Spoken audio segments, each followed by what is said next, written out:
Welcome to the store. Don't forget to subscribe, and support me. The stars were no longer a source of wonder. For centuries, they had shone as symbols of hope, guiding explorers and dreamers across the vastness of the earth.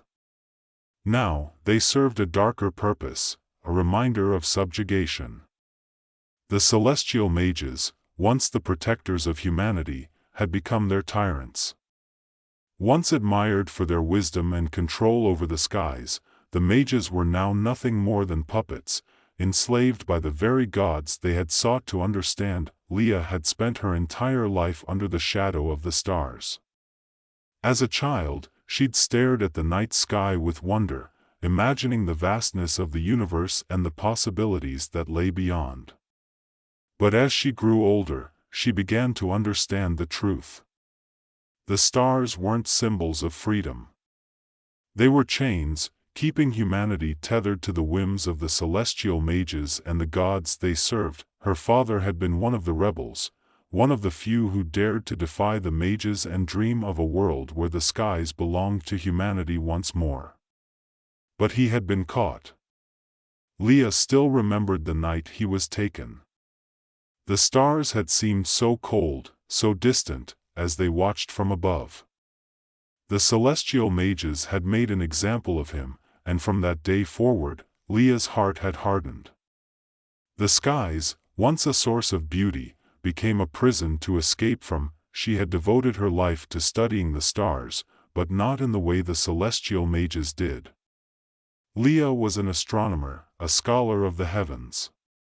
Where the mages used their power to control, Leah sought to understand. And in her research, she had discovered something the mages had overlooked in their arrogance. The celestial gods were not invincible. They had weaknesses, and through their manipulation of the stars, they had left themselves vulnerable. Leah knew that if humanity could harness the power of the stars, they could break free from the mages' control. They could reclaim the sky. It was this knowledge that had brought her to the outskirts of the city, where the resistance gathered in secret. The small, hidden base was far from the towering spires of the celestial mages' citadels, and its location had been carefully chosen to evade their sight. Leah entered the dimly lit room, where a handful of people sat around a worn table. Some were engineers, others were scientists, and a few were former mages who had escaped the gods' corruption. The leader of the resistance, a grizzled man named Varen, nodded as Leah entered. "You found something, haven't you?" he asked, his voice a low growl. Leah nodded, pulling a set of star charts from her bag. "I've been studying the constellations for months. There's a pattern, a specific alignment of stars that occurs once every 1,000 years. During that time, the magic of the celestial mages is weakened. If we can disrupt their connection to the stars during this alignment, we might be able to break their control." The room fell silent as Leah spread the charts across the table. The others leaned in, examining the intricate lines and symbols. "How do we disrupt it?" asked Talia, one of the former mages. Her eyes, once filled with the light of the stars, now burned with defiance. Leah hesitated. "We need to build a device, something that can channel the energy of the alignment and use it to sever the connection between the celestial mages and the stars. It's dangerous. If we don't do it right, the consequences could be catastrophic." Varen leaned back in his chair, his brow furrowed. "But if we succeed?"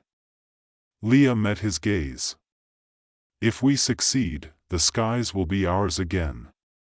The room erupted into quiet but determined conversation. Leah's words sparked hope, but also fear. The celestial mages had ruled for centuries. Their power was absolute, and to defy them was to invite destruction. Yet Leah's plan offered something they hadn't had in generations, a chance. "We'll need resources," Varen said finally, his voice cutting through the murmurs. "Materials, people, and a safe place to build this thing." And we don't have much time. Leah nodded. I've already started gathering what we need, but we'll need to move fast. The alignment will only last for a few days, and once it's over, we won't have another chance for 1,000 years. As the meeting broke up, Leah stayed behind, staring at the star chart spread across the table. The constellations seemed to shift under her gaze, their meaning clearer than ever. She had spent so many nights studying them, learning their secrets. Now, those same stars would either be her salvation or her undoing. The first step was simple: recruit those who could help. Leah traveled from town to town under the cover of night, using secret codes to find sympathizers willing to join the cause. Engineers, blacksmiths, scholars, people with the skills necessary to build the device that could free them all, but the celestial mages were not blind.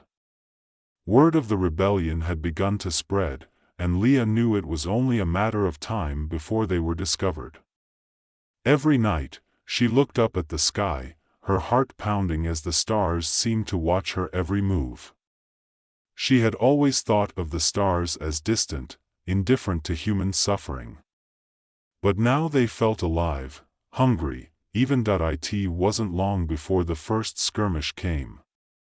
The mages descended on a small village, their robes shimmering with celestial energy as they tore through the streets. Leah and her team had set up a base there, using the village as a testing ground for the device. The battle was chaotic, a flurry of magical energy and makeshift weapons as the rebels fought to defend themselves. Leah worked frantically with her engineers to get the device operational. It was still unstable, a prototype that could either work or destroy them all. "Hold them off for just a little longer," she shouted to Varen, who was leading the defense outside. The sky above crackled with energy, the stars seeming to pulse with the mage's magic. Leah's fingers flew across the controls, adjusting the settings as she watched the device hum to life. This was it, the moment they had been preparing for. A deafening roar filled the air as one of the celestial mages broke through the defensive line, his eyes glowing with the light of the stars. He raised his hand, summoning a wave of energy that tore through the ground, sending rebels flying. Leah's heart pounded as she locked eyes with him. There was no time to think, only to act. She activated the device. For a moment, nothing happened. The mage advanced, his power crackling around him, and Leah thought they had failed. But then, with a blinding flash of light, the stars above seemed to flicker. The mage faltered, his magic sputtering as the device began to disrupt his connection to the stars. Leah watched in awe as the energy surrounding him dissipated, leaving him vulnerable. Varen didn't hesitate. He struck the mage down with a single blow, and for the first time in centuries, the sky was free, but the victory was short-lived. As the rebel forces regrouped, Leah realized that their success had not gone unnoticed. The celestial mages might have been weakened, but the gods themselves were watching. "We need to move," Leah said, her voice trembling with the weight of what was to come. "The celestial gods will retaliate." This was just the beginning. The sky above seemed to darken, the stars shifting as if in response to Leah's words. The rebellion had struck a blow, but the battle for the skies was far from over. The device hummed softly in Leah's hands, its core still glowing faintly from the energy it had unleashed. Around her, the village was a mess of scattered debris and fallen bodies, but for the first time in her life, the stars above felt less oppressive. They had broken the hold, if only for a moment. Varen's voice was sharp as he barked orders to the survivors. "Move out. We don't have time to sit around and celebrate." His gruff tone cut through the adrenaline still coursing through Leah's veins, and she snapped out of her daze. He was right. This wasn't over, not even close. Leah's team worked quickly, dismantling the device and packing what they could salvage into a hastily assembled cart. There was no time for sentiment. If the celestial gods had noticed what they'd done, they would strike soon and without mercy. Leah's heart pounded in her chest as she cast one last look at the sky, the stars twinkling coldly above. They knew the rebels moved fast, slipping into the forests that bordered the village. They couldn't afford to stay in one place for too long now. Leah's mind raced as they trekked through the dense woods, branches scraping against her arms and face. She knew the celestial gods would retaliate soon, but how? Would they send more mages? Or would the gods themselves descend upon them? Her thoughts were interrupted when Talia, the former mage, caught up to her. "What you did back there," she started, her voice low. "That was just a taste of what we're up against. The gods won't let this slide. They'll come for us. All of us." Leah tightened her grip on the cart's handle. "I know," she said, not breaking her stride. "That's why we need to strike first. We can't wait for them to bring the fight to us." Talia looked at her, skepticism etched across her face. "You really think we can stand against the gods? The device barely worked against one mage, and there are dozens of them. Not to mention the celestial beings themselves." Leah glanced at her, determination burning in her eyes. "We don't have a choice. The alignment is coming soon. If we don't act now, we'll lose our only chance." Talia fell silent, her face shadowed by doubt, but Leah knew she wasn't wrong to question. The celestial gods were ancient, powerful, and beyond the understanding of most humans. Even Leah couldn't fully grasp their nature. But what she did know was that the alignment, the rare convergence of stars, was their one weakness. If they could manipulate the stars during that moment, they might have a chance to sever the gods' control once and for all. The trek through the forest was grueling, and the weight of what they were about to attempt pressed heavily on everyone. The air was thick with tension, the usual banter and conversation reduced to hushed murmurs as they pushed forward. Leah's thoughts flickered between fear and hope, always hope. It was the only thing keeping them going. After days of traveling, they finally reached the ancient observatory. Hidden deep within the mountains, the structure had long been abandoned, forgotten by most as a relic of a time when humans had still studied the stars without fear. The stone walls were cracked and weathered, overgrown with vines and moss, but the giant telescope that jutted out from the center still pointed skyward, waiting. Leah's heart surged as she entered the main hall. This was it. The place where everything would come together, or fall apart. She looked around at the worn faces of her companions. They were tired, beaten down by years of oppression, and the journey here hadn't made it any easier. But there was something else in their eyes now, a flicker of belief. A belief that, for the first time in centuries, they might have a real chance. "Start setting up," Varen ordered, his voice breaking the silence that had settled over them. "We don't have much time." Leah wasted no time directing her team. The device they had used in the village had been just a prototype, a crude attempt at harnessing the power of the stars. Now, in the observatory, they could refine it.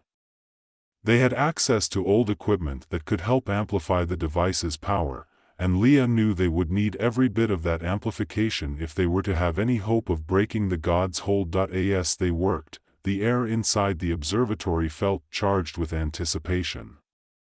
The walls seemed to hum with the weight of history, as if the very stones remembered the ancient battles between humanity and the stars. Leah's hands shook as she adjusted the delicate mechanisms of the device, but her mind was sharp, focused. This was what she had been working toward her entire life. Outside, the sky began to darken, the first signs of the alignment beginning to show. Leah glanced up through the large glass dome that covered the observatory's roof. The stars were shifting, moving into place. She could feel their energy, pulsing and swirling in the sky above. It was beautiful and terrifying. "We're almost ready," Varen said, coming up behind her. "How much longer?" "Not long," Leah replied, her voice steady, though her heart was racing. "Once the stars are in position, we'll need to activate the device immediately." Varen nodded, his jaw tight. "And then we hope for a miracle." Leah didn't respond. She couldn't afford to think about miracles. This wasn't about hope or divine intervention. It was about science, about understanding the stars better than the celestial mages and the gods who controlled them. And if her calculations were correct, they had a chance, a slim one, but a chance nonetheless. As the final pieces of the device were put into place, Leah stepped back, wiping sweat from her brow. The room was filled with the soft hum of the machinery, and outside, the stars glimmered brightly, almost unnervingly so. The alignment was happening. Suddenly, the ground beneath them trembled. Leah's breath caught in her throat as a deep, guttural sound echoed through the air. It was like the very sky was growling. "The gods were coming, brace yourselves," Varen shouted, his voice barely audible over the rising noise. Leah's pulse quickened as the observatory began to shake. She looked up through the glass dome, her stomach twisting as the stars above seemed to pulse and shift unnaturally. And then she saw them, the celestial gods, massive, otherworldly forms descended from the sky, their shapes indistinct but terrifying. They were beings of pure energy, their very presence warping the air around them. Leah had never seen them up close before, and now she understood why people feared them so deeply. The gods were beautiful and terrible all at once, their power overwhelming, their eyes, if they could even be called eyes, glowing with ancient light. Leah's fingers flew across the controls. "We have to activate the device now." Talia and the others scrambled into position, ready to defend the observatory with everything they had. But Leah knew it wouldn't be enough. The celestial gods weren't like the mages. They were something far more powerful, far more dangerous. The device began to hum louder, its core glowing brighter as it synced with the stars. Leah's hands shook, but she forced herself to stay calm. She couldn't afford any mistakes now. One of the celestial gods moved closer, its immense form casting a shadow over the entire observatory. Leah felt its presence pressing down on her, crushing her thoughts, her will. But she fought against it, focusing on the stars, on the alignment. This was their only chance now, Leah. Varen shouted. Leah took a deep breath and slammed her hand down on the activation switch. The device roared to life, sending a pulse of energy shooting up into the sky. For a moment, nothing happened. The gods continued their approach, their eyes burning with ancient fury. Leah's heart pounded in her chest. Had they failed? But then, the stars above flickered, their light dimming. The celestial gods faltered, their forms shimmering, as if they were losing their grip on reality. Leah watched in awe as the device began to disrupt their connection to the stars, just as it had with the mages. The gods let out a deafening roar, their voices shaking the very earth, but they couldn't stop what was happening. The stars were slipping from their grasp. Leah felt a surge of triumph as the largest of the celestial gods began to fracture, its body breaking apart into shards of light.